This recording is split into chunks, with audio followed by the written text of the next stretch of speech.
Today we're going to show you 10 unique things you can do in the capital of Germany, one of our favorite cities in Europe, one of the largest cities in Europe. Lots of history, lots of good food, lots of museums. Let's get started. Well, we are placing an emphasis on unique things to do in Berlin today. The Brandenburg Gate is something that you absolutely have to see. No trip to Berlin is complete without seeing this. It may be #1 on the tourist guide. Don't worry about that. Be a tourist for a second. Come to see the Brandenburg Gate. It is one of the most significant pieces of architecture in all of Europe. This goes all the way back to the period of Prussia. Frederick William II of Prussia commissioned this to be a new gate. It was for so long a symbol of power here in Berlin, but now it's a symbol of freedom. This actually ended up becoming the exact border between the Soviet section of Berlin and the British section, and then later between West and East Berlin. When the Berlin Wall came down, this was a symbol of unity and freedom. Now everyone from around the world can come and appreciate it. If you're not so much into the actual history of kings and the wars and everything like that, there's some really interesting things around here for you too. First of all, if you're an American, the US Embassy is right here in this corner, so you know where to find that. But even more interestingly, so this hotel right here is the Hotel Adlon. Very upscale hotel, but the reason it's significant, the reason I'm mentioning it, this is where Michael Jackson actually held his son blanket out of the window, basically with one arm. That was a cultural event. But yeah, there's another piece of history for you here in Berlin. So as we're walking through the Brandenburg Gate here, it really does strike me just the fact that people are biking through here, walking through here. This has become just a normal part of people's commute to work. And back in the day, not too long ago, very, very recent history, nobody could cross this border. This was the absolute border of the East and West where you could not cross. You would risk death if you crossed. And now it's just open for everyone. The other thing about it too, if you are here at the Brandenburg Gate, you walk right through it into the Tiergarten. And that's going to be #2 on our list of things you have to see here in Berlin. The Tiergarten here in Berlin, it's also known as the Große Tiergarten, which means big. It's very big. It's 520 acres. And the cool thing about it, with all of the woods and everything, it's very removed from the noise of the city, especially by the gate, which is just right across the street here. That's a very busy street, a lot of noise, a lot of motorcycles. If you want to just escape all of that for a little bit, a walk through the Tiergarten is a great way to do that. Tiergarten also means in German, surprisingly, animal garden, and that's very fitting because one of the largest zoos in Germany is here in the Tiergarten. The zoo is on the other side of this very large park. I don't think we're actually going to go into the zoo, but I think I know a place where we still might be able to see some animals.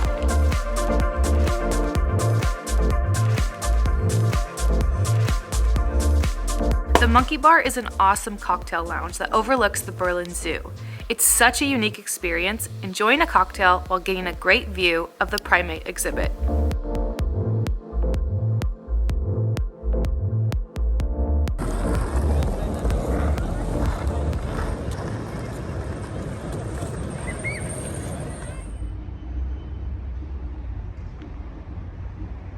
This memorial is something you absolutely have to visit when you're here in Berlin. It's going to be a very powerful, very sad experience. This is the memorial to the murdered Jews of Europe. There are 2,711 concrete slabs that kind of just work their way through here and create this labyrinth. Peter Eisenman has never actually described or explained his design and what it actually means. It's kind of up to interpretation. My personal interpretation is that you just see the scale of this tragedy and how many were affected by it. You can go through this entire monument and you can really just get lost in the amount of concrete slabs, and it just kind of shows the scale. You feel like you're kind of encapsulated by the tragedy. The deeper you walk into this memorial, the more Berlin just starts to slowly quiet down and the power of this place really sets in. I think it's really interesting how each slab looks a little bit different, and that just pays tribute to how many individual people were affected by this.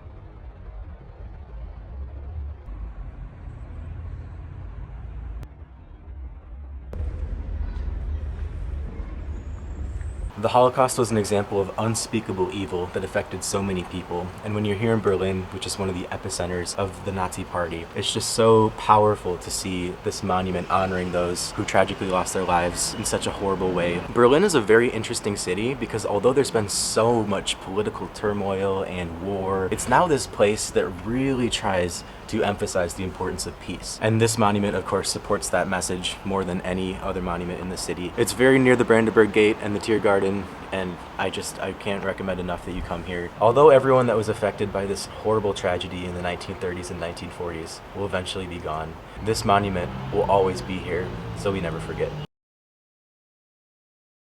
If you are at the Jewish Memorial Museum, just a short walk over is the place where Hitler's underground bunker system was for the air raid shelter. And it's really interesting how it's not even really marked. There's one sign that we read. It's known as the Führer bunker. And actually, this is where Hitler took his life in 1945 with his wife Eva Braun, who he married 40 hours before they committed suicide together. The other really interesting thing about the Führer bunker, if you are able to come over and see it, it's basically right in this parking lot for this apartment complex. So again, there's just not a lot of significance put besides that one little sign. And then of course we just walked through this beautiful, powerful memorial for the murdered Jews of Europe. It just fills you with hope, the idea that here in Berlin, the murdered Jews of Europe, they have this amazing memorial. People come from all over the world to see it. And then the place where Hitler took his life, it's not even really signified or marked in any way, which I think is probably the right way to go about that. If you are a World War II history buff, if you're interested in all that history, you can find the place where that significant event happened, but it shouldn't be marked in any sort of way that gives it significance. And to be so close to the Jewish memorial, it's really powerful.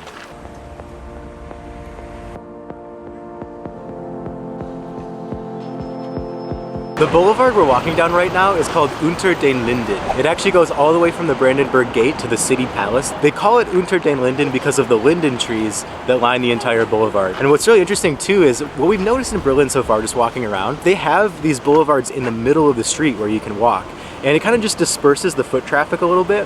And the coolest part, the underground stops, the subway stops, are usually in the middle. And I just think that's so cool because if you're walking on a sidewalk, that can be a traffic jam if people are trying to get into the subway stop. Very good idea, Berlin.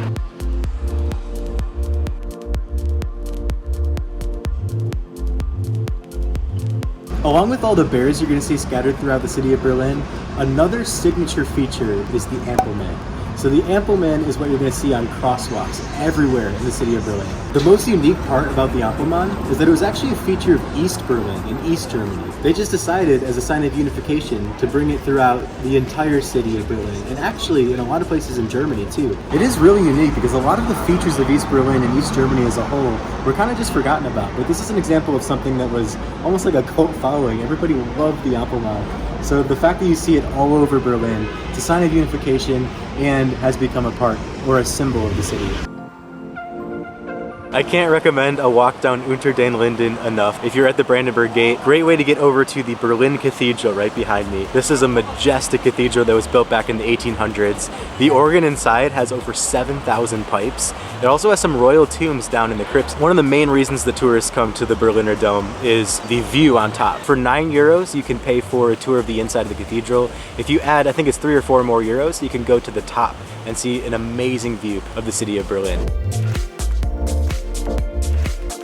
We're now on Museum Island. Now this is one of the most visited places here in Mitte, and that's because there are 5 different museums here just on this island. We've got one to show you today for sure, and it is perfect timing because it just started to rain.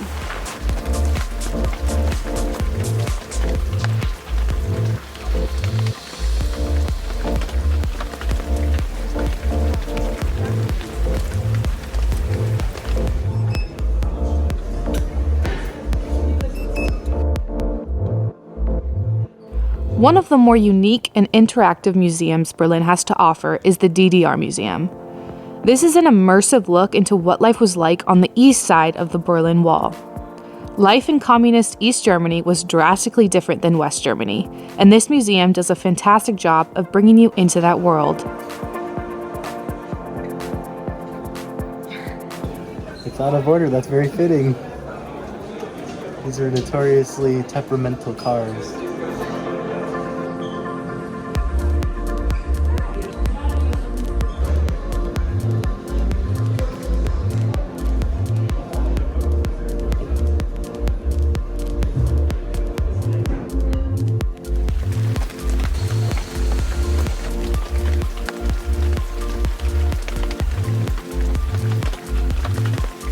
The number 5 must-see thing here in Berlin is the Alexanderplatz. You definitely have to come here just to check out what it used to be like in East Germany and East Berlin in particular.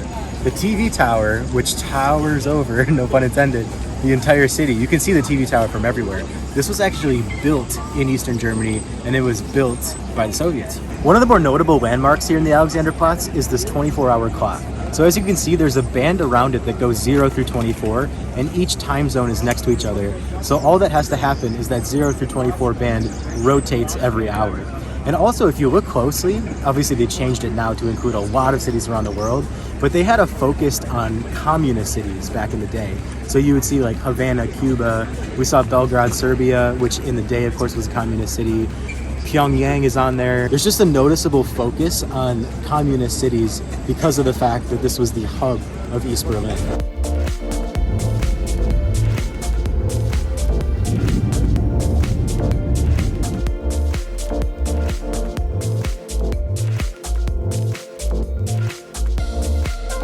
The Berlin Wall East Side Gallery is absolutely something you have to check out if you're here in Berlin.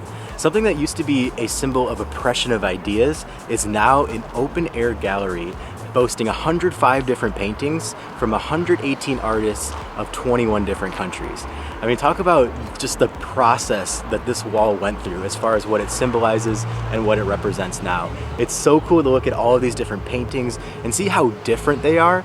And at one point, especially on the east side of the wall, there wasn't exactly an emphasis on individualism, artistic expression.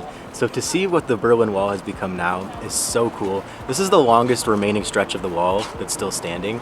And there's actually two different sides. So if you go on the side that the street's actually on, that's where most people are. It's a little more busy. But if you come just behind here, it's actually a nice little park that's right by the bank of the Spree River. That's when you can actually get a really close look and probably some better pictures with less people around.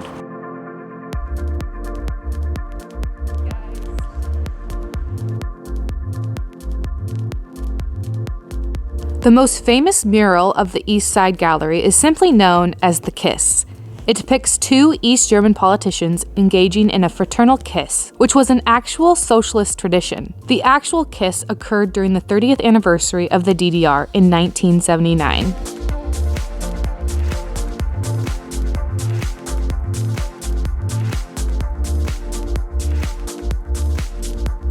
Checkpoint Charlie is one of the most tangible landmarks here when it comes to the Cold War period after World War II ended.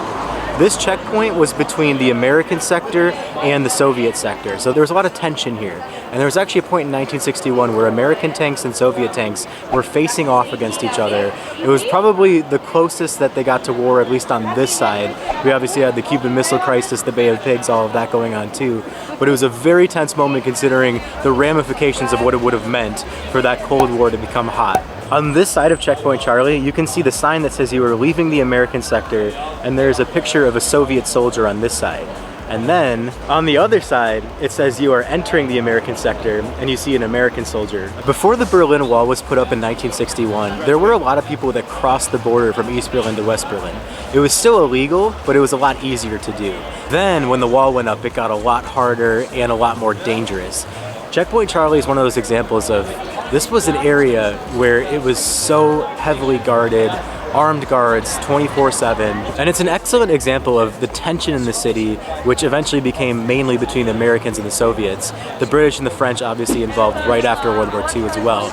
Just having so many governing entities, so many ruling entities in one city, because Berlin was the epicenter of what divided West and East Germany. For most people that live in Berlin, this probably wears off, the significance of what this was. When you see it every day, I can imagine it wears off a little bit. But coming here for the first time, you can just really feel, like I said, it's tangible. The idea that this area was so heavily guarded, and it was the breaking point between the two opposing forces in the city and in these two countries. Well, a visit to Checkpoint Charlie absolutely cannot be missed while you're here in Berlin. It does only take about 10 to 15 minutes. Once you see it, you've seen it. So after that, head over to Charlie's Beach. That's an area just across the street here. They've got some currywurst over there. They've got some doner kebab you can try. Lots of local Berlin beers. Just a place for people to hang out after they've seen the landmark. Checkpoint Charlie is a little bit removed from the Brandenburg Gate and Alexanderplatz, the TV tower, all of the other landmarks. So if you do make your way over here, you might as well check out Charlie's Beach while you're here. There's also bricks all over the city just like this that mark where the Berlin Wall used to be. These bricks that mark where the wall was, it's really interesting because it wasn't just like a straight line. This was very kind of zigzag throughout the city, and you can just imagine how many families were affected if, you know, you live down the street from your family or friends, and once this wall went up, you were not able to see them for almost 30 years. It's really hard to imagine how hard that must have been for people that were actually here and how much that affected just daily life. Because this wall, as it's marked right now in 2022, it was actually up, and like we said, so heavily guarded. You were risking your life if you tried to cross over. So if you are walking around Berlin, don't forget to look down. You'll see this in multiple points in the city. It'll give you a better perspective of how much ground this wall covered and how many families it separated, how many people just in general it separated. Over the past 48 hours, we have traversed Berlin by train, by foot, and now we want to try one more mode of transportation.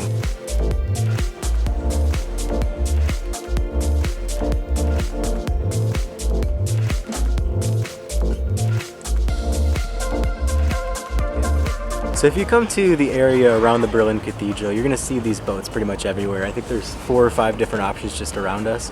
The one that we chose is 14 euros a person, and they actually have service on here too if you want to get a beer to enjoy the ride.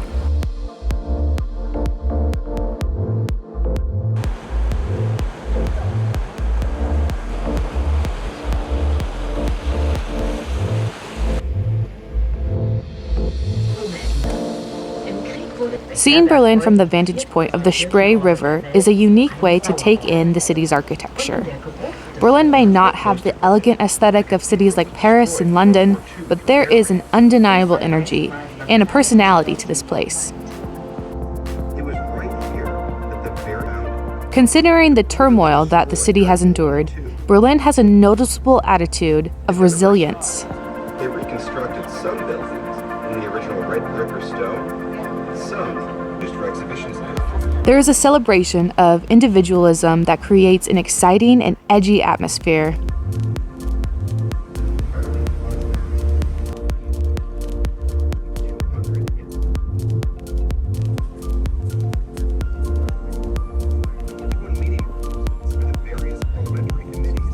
Let us know in the comment section if you are planning on visiting Berlin or what you enjoy about it if you have been there before.